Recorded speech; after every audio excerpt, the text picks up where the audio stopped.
been trying to make this happen for like years now, isn't it? A long time. But we're here now. God's timing. But the you know the feedback that I always got was like, you're too passionate about dance. Really? You can't get the job because you're too passionate about something else. I just did it in school. I did it at parties. I did it wherever I could do it. No dance company? No way. No way? No. So I was always going to do it. Find a way to pursue this like performance passion. I just didn't know how. My trouble is having too much confidence, if I'm honest. I think my confidence has gone lower over the years, you know?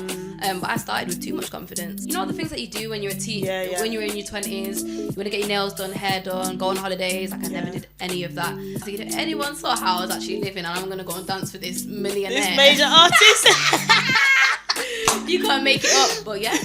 When you define your style, what would you say it is? Or is it always evolving? It's always evolving. I think it's universal because I have training in every camp. But our changing rooms were next door to Beyonce's. Wow. I could hear her warming up. And I just got shell-shocked. Yeah. Like, am I really here? Is this really happening? Welcome back to the Move With Purpose podcast, and today I am joined by my good friend Olivia Beckford, Manchester-born choreographer, movement director, entrepreneur, mentor, author, and so much more. Liv, welcome to the podcast. Thank you for having me, Mans. We've been trying to make this happen for like a long time, years now, isn't it? A long time. But we're here now. God's timing. Her. Liv, I always like to warm up my guests with a bit of a quiz to get started before we get into the questions, and it's called Move With This or That. So the first one I've got for you is move with intention or move with the flow. Move with intention. Oh, why? Because everything is a plan. I know everything is God's plan, and I know that when man makes plans, God laughs. But I think you have to have a North Star. If you don't, you're just going to be doing anything day to day. So you got to try at least. Intend to do something. And a little bit different. Move with tea or coffee? Coffee, of course. No tea? Coffee, of course, because you can get so many different flavours. What's your fave? Syrups. Oh, you don't want to know mine. We'll be here all day. It's like oat latte, extra hot, only 2 pumps of vanilla syrup, wet, so like the foam's not all the way to the top. Yeah, they hate to see me come in. Grab me up. And then the last one, move with faith or move with gut instinct? Move with faith. Ooh. Why? Well, I'm quite new to this. Well, I've always had faith. But just lately, I've gotten way closer. And like I said, you make plans and God laughs. So no matter what, you just have to trust. You have to just keep trusting. Yeah, I love that. Liv, can you take me back to a time in your childhood where you kind of knew you was going to be a creative? I can. So it was when we did our nativity play and we had our little auditions for Whoopsie Daisy Angel, and she was the main part. And she was kind of this just crooked angel. She just wasn't perfect. So everyone used to take the mick out of her, but she was amazing in the end, and she was the star of the show. And I didn't get the part. I thought I was going to get asked for the part, but it wasn't me. And how old were you then? Year 2. Okay. So maybe like 8 years old. Somebody else got the part and got asked for it, and I was going to be in the ensemble, but I knew I wasn't an ensemble ass bitch. Oh, can I You swear? can swear, it's fine. Yeah, I knew I wasn't an ensemble ass bitch. Like, I was the star. So like I'm sitting there, you know, like just one of the cast watching everything going on stage. I was probably like a donkey or something, and I'm thinking, no, I'm made for that. Anyway, the girl who got the Whoopsie Daisy Angel, Whoopsie Daisy Angel, she must have got sick, or she got stage fright, she wasn't doing it. And then when we were in class in year 2 sitting on the carpet, I remember the teacher came in and she was like, Olivia, can I have a word? So I thought I was in trouble because I was always getting in trouble. So I was like walking out, and then she said, the girl who's doing it, she's had to drop out, and we think that you're the next in line for the shot, but we need you to sing right now. And just do it right now. Let's go. So I sang right now. She was like, this is what you got to do. Whoopsie Daisy Angel, live by the... Well, I can't remember the song, but I did it right there and then. And they said, yeah, you got the part. How did it feel? It felt great. I'm like, now I'm going to ask my mum to come. I'm not asking my mum to come if I'm part of the ensemble where you can't see me. I'm the donkey. Are you bad? Then, yeah, got the main part. So then after that, what was the next like trajectory of getting you into dance? What did that look like? I mean, it was a bit difficult because, like, coming from where I come from, I'm from Manchester. I'm from a small place in Manchester, and then I'm from an estate on top of that. Okay. So it's like, you know, who's got the money to do anything that you'd like to do? So I never went to like any professional training, nothing like that. I just did it in school. I did it at parties. I did it wherever I could do it. No dance company? No way. No way? No. It wasn't until I got to high school until I went to like a youth club, because everyone was going youth clubs and they did dance there. But yeah, I had it in my heart. I always knew it wasn't on me. No one gave it to me. It was inside. So I was always going to do it, find a way to pursue this like performance passion. I just didn't know how. But the trajectory was always there. 100. So what was the youth club called? Who was the like youth club worker that sparked that passion to take it to the next level? Oh, she's going to love this. So it was called the Zion Arts Centre. Yeah. And it was government funded. And there was a girl, not even a lady, I think she was 17 at the time, called Christina. And she was running the classes. And because it was government funded, we only had to pay 50p for the session. And the sessions were like 2 hours on a Saturday from 10 till 12. So yeah, the first day I went in there, I honestly, and it sounds so ignorant, but I didn't know there was any other dancing outside of dance hall. Okay. Bashment, what we used to call it. 'Cause that's what we did at parties. That's what we listened to. So I didn't understand that there was street dance and locking and popping and technique. So I thought I was going to go in there and wipe the floor with them, you know, just shake some ass and whatever. But yeah, I went in there and they started teaching combos and I was thinking, oh, I'm not made for this. I can't do this. But yeah, I just committed and then went back every week and started to be able to pick up choreography. But yeah, that's where I started. And this is a little bit later on. So you in your teens now? Yeah, 13 turning 14. And are you confident walking into that space? Because teens starting dance now are a little bit more like reserved. I don't know if you find the same with I am. Do you know what I think when you come from up north, I think we just got a natural confidence. Okay. I don't know what that is. I think especially when you come from a certain area and you have a certain demographic, like you're used to dealing with people a certain way. You know, we don't ask politely for things. It's just like do that or this or that, or everyone just goes for what they want. No one cares. No one cares. No one's worried about what someone would say or getting blackballed. It's not the industry. It's like money. So I think my trouble is having too much confidence, if I'm honest. I think my confidence has gone lower over the years, you know. But I started with too much confidence. I had no problem stepping in there. So Christina, what did she see in you that she then nurtured? I think she saw herself, to be honest, because I'm sure she won't mind me saying, but she was adopted. And, you know, her dream was always to make something out of herself and be an entrepreneur and get things for herself. So when I came in, and I've come from a single parent house and we didn't have much money, you know, she would always push me to say, you can do it, you can do it, you can do it. And there's times where she'd drop me home because I'd always have to get the bus and stuff, but I wouldn't want her to come because there'd always be something in the front garden. I'd be like, no, nobody can see the house. But she just overlooked that and she would drop me home anyway, and then she would sit with me in the car for hours and give me knowledge on how to make money and stuff. And I'm like, you actually think I can make money? She'd be like, of course you can do it. But yeah, she just completely motivated my whole first few years of dancing and chasing the dream. Wow. And then what was next? You obviously trained at Shock Out. Shock Out alumni. The best. Sorry, she's the best. How do you get to Shock Out? Like, from not having formal dance training, how do you get there? Well, the government, they decided to shut down youth clubs, didn't they? It was like around that time where everything was shutting down and everyone was losing funding. So the Arts Centre lost funding. And then we were all like, what are we going to do? Because we're enjoying it so much. It was like a thing. So Christina, she was obviously in connections with Shock Out because one of her cousins worked underneath Shock Out. And she said, there's this new dance school opening in the town centre. Where we was in Hume. So it's like a different trajectory. Like, you know, local youth centre and then the town centre. So already when I heard that, I just thought it's going to be peas. And I ain't going to be able to afford that. So I kind of just put the dream to the back of my head. I thought, it's over. So I told Christina, I'm not going to be able to afford it. I've gone from 50p, so what is it? And then she was like, it's probably going to be like £30 a month. And I know now that seems ridiculous, but at the time I was like, I'm not going to ask my mum for that. So yeah, she said, well, why don't you just go and ask for a scholarship? I didn't even know what a scholarship was. And then I said, what do you mean? She was like, just go in there, like, say that you really want it and just ask and see what happens. So I ain't doing that. But then after a bit, I was like, I've got no choice. Let me just go and ask for this scholarship, whatever that looks like.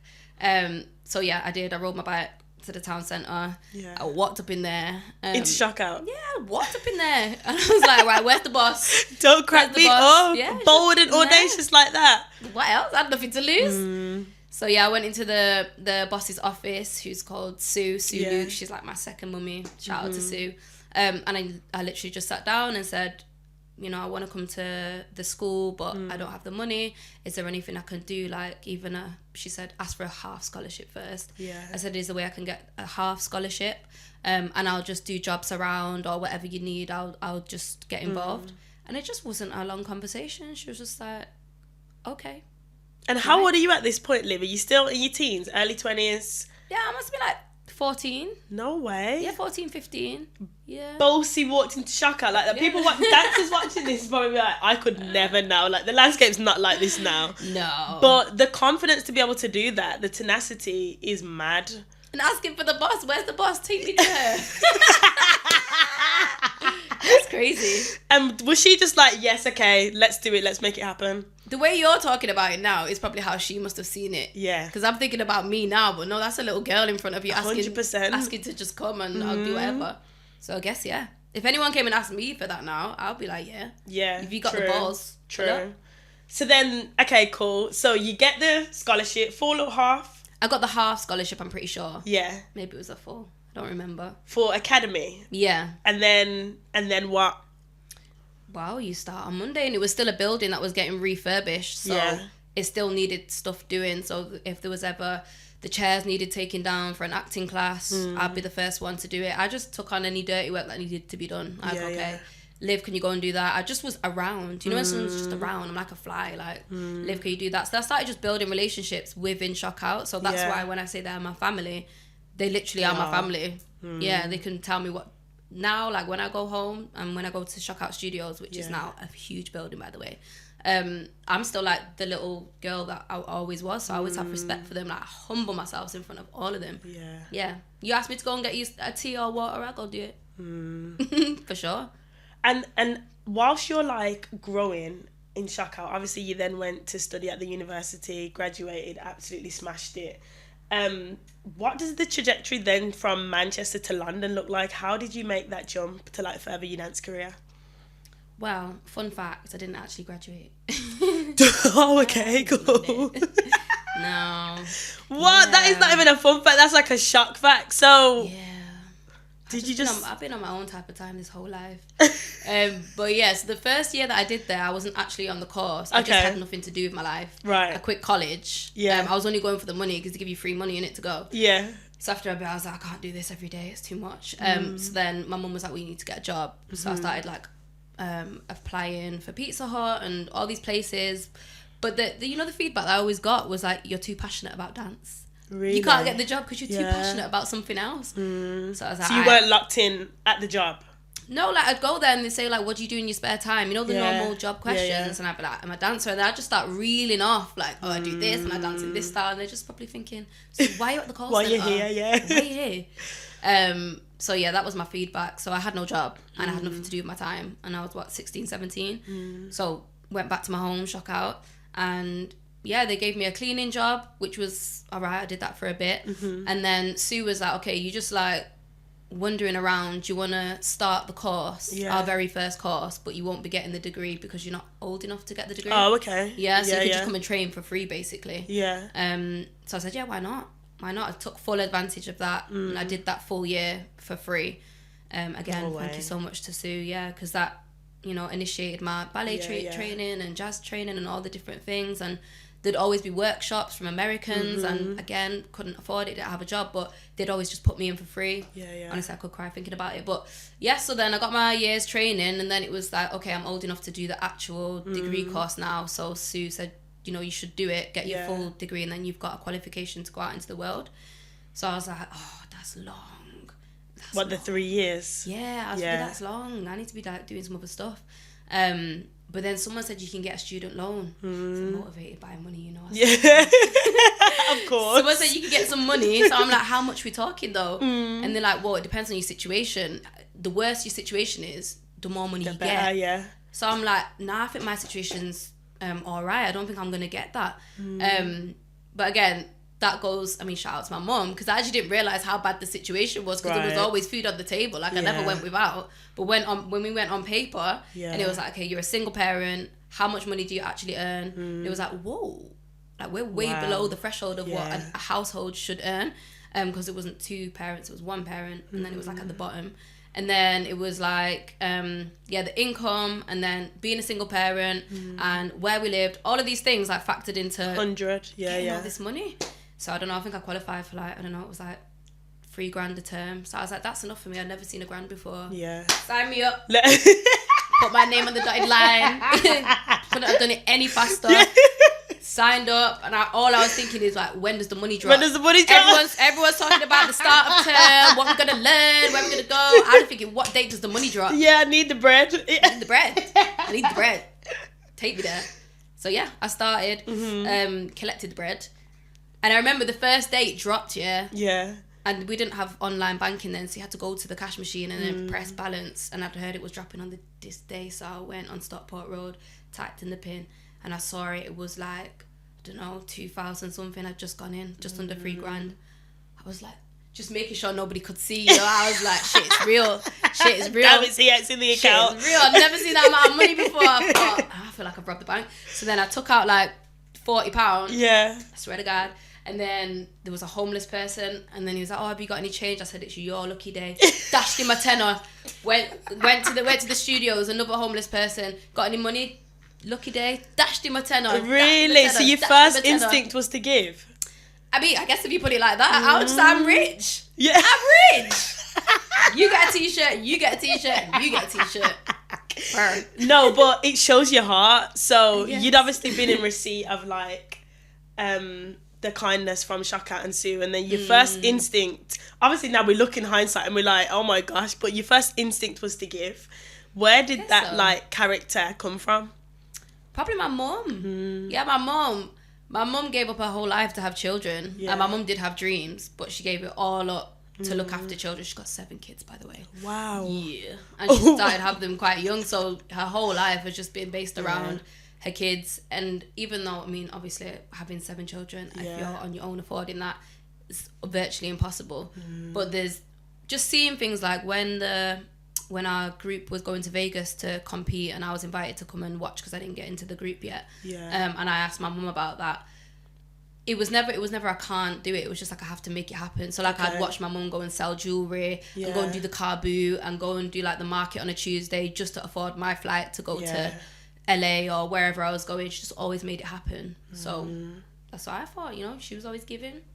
Then I take the baton, and I've just always got to give. So where do you sit in those siblings? Are you the youngest, the eldest? Where do you fall? Second to youngest.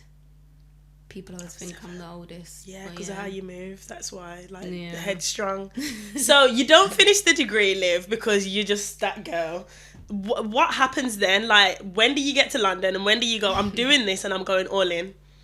So I'd done the whole course, and I got to like the last exam. It was like the physical exam that I had to do, and then I would have completed the course and got the degree. Yeah. But on the same week of the exam, I got a job, like a dance job. So then, you know, everyone's saying you can't miss the last exam, Liv. Like, it's the last one. Jobs are going to come in all the time. Ain't nobody tell me what to do. First of all, I'm on my own type of time. So I was like, no, I've already decided I'm going to do the job. And what was it? I think it was like a job for BB Rexha. Okay. Like an artist that I was like dancing for at the time. And I think it was somewhere in London, like a headline show. So I was doing the job. So I was like, sorry guys. Gotta go.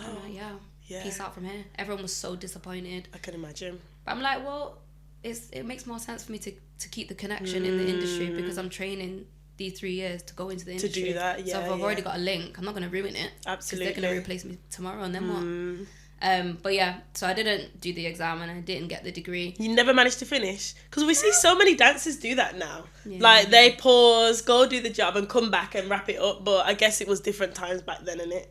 No, I just wanted the money, and once I got it was enough. I saved it. I had the money now to go and do the next part of the life. So the plan was, okay, I need to get to London now. But I'd saved for 2 years from the student loan. That was in my bank. And then they called me in for a meeting to talk about the end of year. And I just knew they were going to be so disappointed because the teachers were all rooting for me to get this degree. So I came in then, you know, it was like the board meeting and everyone was looking at me, and then they were saying, oh, you know, this is such a shame, like, you could have done it, da-da-da-da. So I just started crying. I don't know why. I was just breaking down. I just want to be a dancer. Yeah. And then they were like, so what are you going to do? And I don't know. But I'd already effed it by then because I didn't come in for the exam. Yeah. And they said, just come back for the last year. You'll have to do the year again, but just do it. So I was like, sorry guys, but no. And I did feel like I let Sue down. I think that's why I was crying. I wasn't crying for myself because I knew I was gonna do what I needed to do. But I just felt like I was letting her down because she wanted to see me with the pointy hat, that square hat, you know, throwing it in the air. I wasn't too bothered. Anyway, so the next plan was to go to London. And then, I just went home to my mum and said, right, I need to go to London to make it now. And she was like laughing at me. And she's like, you can't go to London. Like, London's a big city. You're only one little you. So I was like, well, I got no choice. Yeah. And then I said that to her. I planted the seed. And then, you know, a week later, I was like, okay, I've gone on spare rooms. I found like a place. A week? Yeah. You weren't playing, Liv. We got to move. Like, we got the holidays. Last the holidays. Come September, I got to go. And then, it came to September. And then I packed my bags because my mum wasn't thinking I was being serious. And then I was like, right, mum, I'm booked to go London tomorrow. And she was like, are you serious? You found accommodation, you patterned it. What was the plan for jobs? Was it just, let me just go and immerse myself in the city?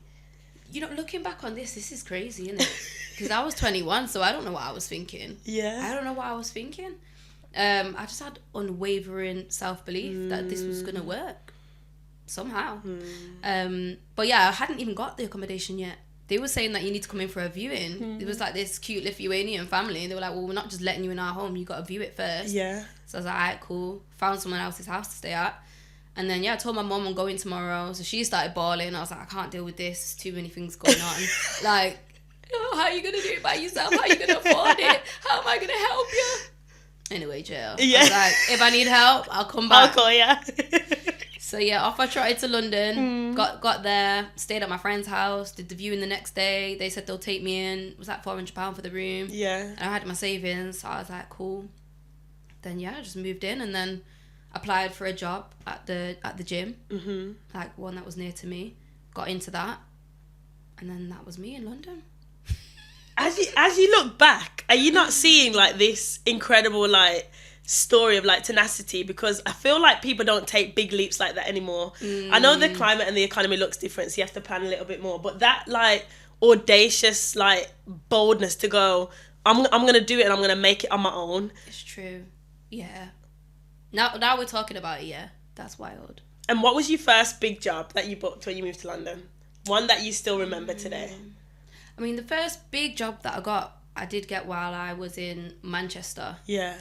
But then I went back to training. So when I finished the job, I went back into the training and stuff. But the big job that I got when I got to London was actually for Demi Lovato. I think it was for like EMAs or something. I was in this flat because I had to move out of that place because they got sick of me. They said I was coming in at wrong times of the night, because of how my schedule was. They kicked me out. So I was like, oh no, I'm really fucked. So I went on spare rooms again. So I was basically living in the gym. And then I found another place. And this was this guy that had a 2-year-old. And I'd never not been around kids at home yet. So I was like, okay, great. Well, let's just make it work. Then the baby started calling me mum. And then I was like, this is too much. I'm only 21, guys. I don't know what's going on here. And he was a man and he was like struggling. He had a whole situation going on. And the house was always a mess. The kid was always like being sick everywhere. I was having to clean everything up. I'm like, this is the ghetto. This is the ghetto. But I had to stay there. Yeah. So I was just like locking my door every day. And I came in, I thought, I just don't want to hear it. She was always crying. And then I got an email that was like, okay, are you available for a Demi Lovato job going on this agent day? Or just... It was through a choreographer, actually. Okay. Yeah, it was through a recommendation from LA. She was from LA. So I was just laughing to myself. I'm like, if anyone actually knew the situation I was in right now, like I'm in the pits of Prince Regent. Like, just like one of the worst parts of London. Like, honestly, the estate was awful. Really? The flat stunk. The lights didn't work. So every day you're walking up in the flat and the lights are out. So you're thinking there's a kind of junkie could jump out. Wow. Like, it was awful. But I was thinking, if anyone saw how I was actually living and I'm going to go and dance for this millionaire. This major artist. You can't make it up. But yeah, I'm just living two lives. What is it, Miley Cyrus? Two different lives. And yeah, that was it. I rocked up, killed the job, obviously. Yeah, and went back to the ghetto like nothing happened. Wow. And was there like a specific job that you look at that changed the trajectory of the rest of your career, or was it like just gradually? I think when I got like a touring job with an artist, because I always knew that you couldn't just survive off getting dance jobs, as we know. There's always has to be another job, and that's why I kept the job at the gym, because it was like my bread and butter, which was paying for the rent. So I was like, okay, this is going to be the rest of my life. And I was quite happy with that, because I was doing what I loved and I could afford to live. I was like, oh, I can actually make money from this. If I just save, like how I've saved when I was in Shock Out, I think I can make money from this. And then I started to read books and like on finance, because obviously I didn't really have a financial education. I know I didn't come from a house that was bought. We never did assets. There's no such thing. It was always just going from job to job, pay the bills, broke again. And that's what I accepted as a norm and an alright life, as long as she was happy. I was happy. But yeah, when I saw like you could make excess money off doing what you love, and you could do this all the time, I was like, okay, I've got to save the money, and then I've got to invest it. I don't know why I came with this plan. Like, if I save the money and I invest it into something, then that investment could fund my life while I carry on being passionate about things. I don't know how I come up with that. So yeah, I just had this goal to buy a house. I didn't know how I was going to do it. I was like, I just need to do it. So then somebody put me onto an accountant, didn't understand what all that was. But then I quickly did, and then she explained about the tax returns. You got to do this, this and this. And I think it does look really, really hard when you're someone that's not done it before. But I think you just have to follow the instructions. That's it. It'll tell you to do A, then do B, then do C. You know, it's got to be as easy as telling a 10-year-old how to do it. And that's why I just went in with anyone that was explaining anything to me. I just give me instructions. It's the only way my brain can process it. So yeah, when I started doing that and understanding like the finance world a little bit more, then I started asking the accountant, I want to buy a house. Can you help me do it? I've only got this amount saved. And then she was just thinking, girl, shut up, because one, you don't have the money, and you don't know what you're talking about. And I had just listened to other people say, oh, you can get a buy-to-let or get this and that. And I'm like, yeah, I just want to get a buy-to-let. Just shut up. But yeah, I still have the emails of that then. And then, yeah, just saved. Obviously, eventually, that's further down the road when I did buy my house. And then I did make sense of what I was trying to make sense of when I was 21. But yeah. How old were you when you bought your house? 26. Sick. Yeah, I just saved for 5 years.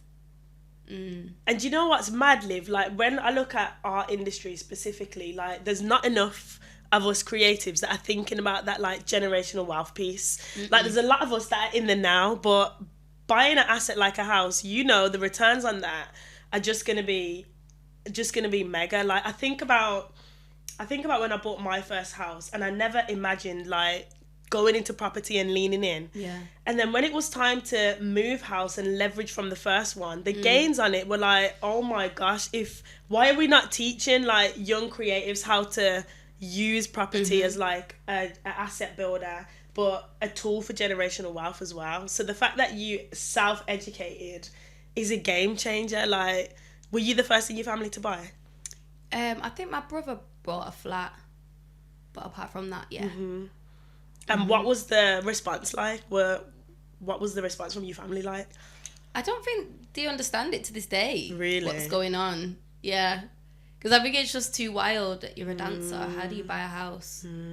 So, I mean, I don't think they understand it to the extent that I'm doing it at, but they all supported. They all came around and painted a wall and whatnot. And what were the sacrifices you had to make in the journey to buying the house? Because as you know, like, them accountancy fees, tax fees, solicitor fees. Oh, damn. What did the sacrifices for you look like? Hell.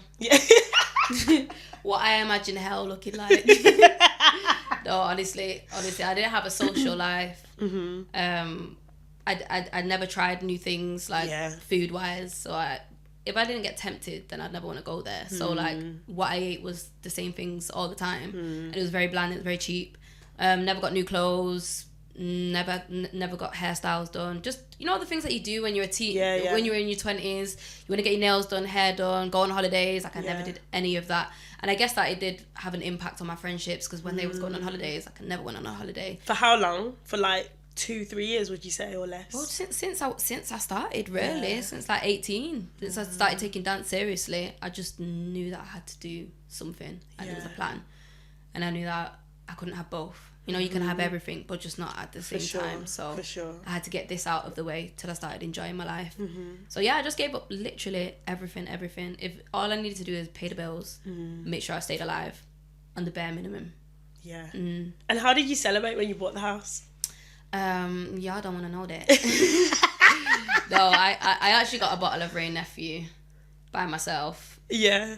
And I just drank it all to myself in this house. You won alone. No house party, no liquor warms in, no summer barbecue. Just put the music on, pour the drink. Liquor vibes. Yeah. Chat to myself, chat to the walls. Like, these are my walls, you know. I own My these. carpet, I own you this know. land. Yeah. You've obviously had a really successful career as a dancer, Liv. What did the jump from dancer to choreographer? How did that happen? Was it organic, or was you really intentional about moving into that space? Yeah, it was intentional because I always wanted to choreograph, and I would always ask my dance teacher in shock out, like, can I have a go at it? And I was never ready. Yeah. So he started taking me to primary schools because he taught in primary schools, and you know, he said, I'll train you up because you just can't just jump into things. Yeah. So yeah, he let me come and shadow for a bit, and then he gave me my first class, like, with the kids, and that was hell. That was awful. You know, I didn't even understand how to teach them. Like, do I face them or do I face away? It's in like the halls as well. Like, there's no mirrors. And I was going too fast and they weren't getting it, and then they were messing about, and then I just couldn't control the class, and he could see me drowning. Yeah. But he let me drown, and I think that was good because, you know, it's fight or flight. These kids were all messing about. I'm showing the moves. No one's listening to me. I just want to cry because I've just failed at my first teaching job. But he just sat there and just watched. And then in the end, you know, I got my voice like, come on, guys, you got to listen, da-da-da-da. But I guess that's just how you got to learn, isn't it? You just fall around and then you get back up, and then you learn that doesn't work, but that does. And then, yeah, starting with the kids, I think they're like the worst. Not the worst. Yeah. The most challenging. The best training ground, innit? Yeah. Challenging set of people that you could teach. So once I could gather kids together, I'm like, okay, this is going to be easier for adults, because adults come into dance because they want to. These kids are just being forced to this class. So yeah, then it just went from there, and then developing choreography, obviously going to classes, went to loads of classes so I could find my style and find my niche of what I wanted to do. And I've been working on it ever since, and I'm still a work in progress now, to be honest. When you define your style, what would you say it is, or is it always evolving? It's always evolving. I mean, I think it's universal because I have training in every camp, like from contemporary, jazz, ballet, locking, popping, whatever you name it. I've got the training from everything. So it just depends on what the song is or what the project is. I just apply what I've already got in my arsenal to that project or to that song. Yeah. Favourite job to date? Favourite job to date? Let's say, like, the first time I went to New York. Okay. Because it was a Tidal event. I know people are controversial about Beyonce, but you know when you're like younger and like Beyonce is the North Star? Yeah. Everybody wants to be Beyonce, and I used to watch her like videos on TV, lose my breath, and you know, we all just did the dances. And then I just remember we were dancing for an artist that was performing at Tidal. Tidal's owned by Jay-Z, so Sick. Beyonce was there, and I think she was performing because it was his event, but the artist we were dancing for was on the lineup. But who was it? BB Rexha. Oh, okay. But our changing rooms were next door to Beyonce's. Wow. And we could hear her warming up. And I just got shell-shocked. Yeah. Like, am I really here? Is this really happening? She's next door. I can hear her warm up, her vocal warm up.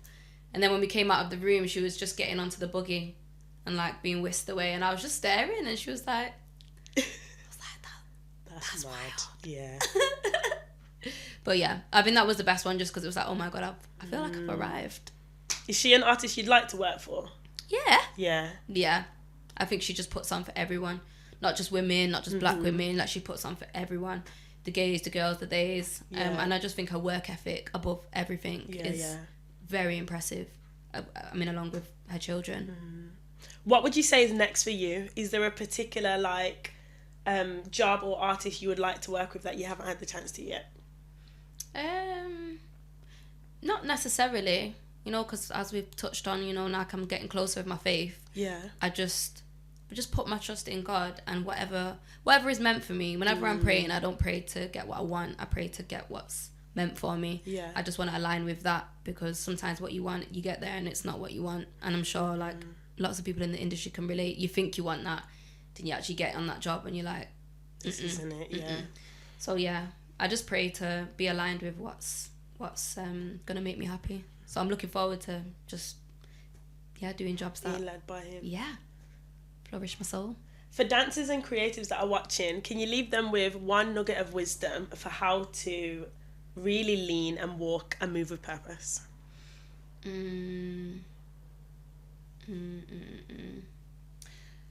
I think you just have to understand first and foremost that everybody has a gift, no matter what it is. Don't sell yourself short by just doing something for money or just doing something because people tell you to do it. I think you need to try everything out, tap into everything until you find what aligns with you, because it will click. You just have to go out there and try. It will click.